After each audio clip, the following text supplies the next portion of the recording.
هاي حبايبي، كيفكم؟ إن شاء الله تكونوا تمام. اليوم رجعنا لكم بفيديو جديد. بفيديو اليوم رح لكم على 5 شغلات مستحيل ما تكون صارت معكم. فخلونا نبلش الفيديو مع بعض، فكملوا الفيديو للنهاية.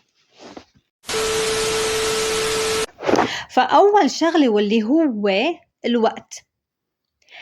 فلما أفيق الصبح بكير، في عندي شغل أو في عندي مدرسة، بكون فايقة من الساعة 6، بجهز حالي وباكل وبشرب وبفرش اسناني. فأي ساعة لازم أطلع من البيت؟ 7:25. بطلع بالوقت لما وبرقد رقد على الموقف الباص، بشوف الباص جاي بيكون واقف هنيك وأنا برقد، بس برقد بقول خلاص لحقت، بس بتوصل لعند الباب بيسكر الباب وبيروح. فوقتها رح يجن جنوني. شو هاد؟ ليش هيك؟ عن جد شي مستفز. شو هاد؟ فمستحيل هاي الشيء ما تكون صارت معكم. والله العظيم أنا دائما برقد ورا الباصات، دائما. ما في ولا بعتقد ما في ولا يوم بحياتي إنه رحت ووقفت بموقف الباص وجا باص بعدي. لا، لازم يكون أنا دائما أرقد ورا الباص، دائما. تاني شغلة واللي هو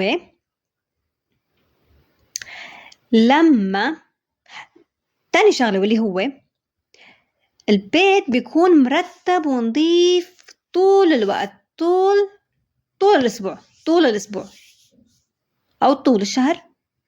وباليوم اللي بكون فيه أنا مريضة ومالي حيل أشتغل ولا شغل البيت ولا أطبخ ولا شيء، فشو بيصير؟ بيدقوا علينا الباب. فمين بيكون؟ الضيوف. شو هالسواد الوجه اللي بأي وجه بدي يطلع قدامهم؟ فبيكون البيت كلياته مكركب وكانه هيك مقصود قصد. سبحان الله، ليش هيك؟ طيب ليش ما بيجونا باليوم اللي بيكون فيه البيت كله مرتب عم يضوي ضوي ليش هيك؟ ما بعرف. ثالث شغلة واللي هو وصارت معي الأسبوع الماضي. أنا وأختي رحنا على الماركت، أخذين العربية تتسوق، قبيناها من كل شيء، كل أنواع الخضار والفواكه والعصائر والحليب والبسكوتات وهيك شيء. فأجينا لما رح ندفع، يا حذركن شو طلع؟ نسي أنين الجزدان بالبيت. شو هالموقف؟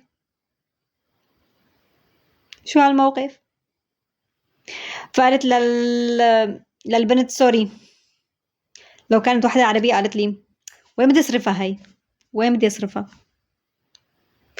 مين رح يحط كل هالأغراض يرجعون لمحلهم؟ صارت معكم ولا ما صارت؟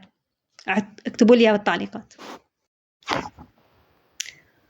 ورابع شيء واللي هو الوظائف.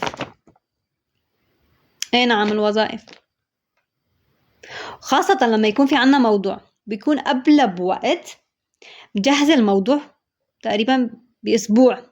هي عم تكتب وتمحي وتكتب وتمحي وتكتب وتمحي، وبالأخير باليوم اللي لازم يكون الدفتر موجود، بعد ما هي وصلت على الصف تفتح الشنطاية تبعها، والمفاجأة الكبرى نسيان الدفتر بالبيت. صارت معكم ولا ما صارت؟ وشو كان شعوركم؟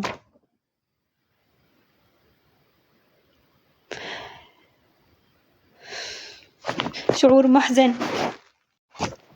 الشغلة الخامسة واللي هو لما بنكون عم نمشي بالشارع، ما في بكون غير مثلا أنا وشخص تاني، هو جاي مقابلي وأنا من هنيك وأنا رايحة من هون. فأنا بلف على اليمين، هو بلف على اليمين، أنا بلف على اليسار، هو بلف على اليسار، برجع بلف على اليمين، هو كمان بيرجع بلف على اليمين. فإمتى رح تخلص القصة؟ إمتى؟ شو هالشعور؟ شو هالشي؟ بيكون كل الشارع ما فيه غير شخصين، وبعدين أنا بعطيه الطريق، وبعدين هو بيرجع بيستنى، هو بيعطيني الطريق، وهيك نبتسم لبعض وكل واحد بيروح بطريق. صارت معكم ولا ما صارت؟ والله أنا صارت معي كذا مرة. والسادس شغلة هو رفيقتك الغليظة، هي اللي ما بتعرف تحل الرياضيات، بتقلك تعي حلي لي هاي الوظيفة، فنشوف إيش في أخطاء إيش ما في أخطاء. فلما تحليه بكون هو وظيفة الحل تبعه صفحة ونص. بعد ما بتحليه بتطلعي هيك ما بتلاقيها، وين راحت وين اختفت الله أعلم، تركتك لحالك وراحت، كأنه أنت عم تحلي الوظيفة لإلك. شو هاد ليش هيك؟ وهيك بكون وصلنا لنهاية الفيديو. بتمنى تكتبوا لي بالتعليقات شو هو المواقف اللي صارت معكم، وبشوفكم بفيديو جديد. باي.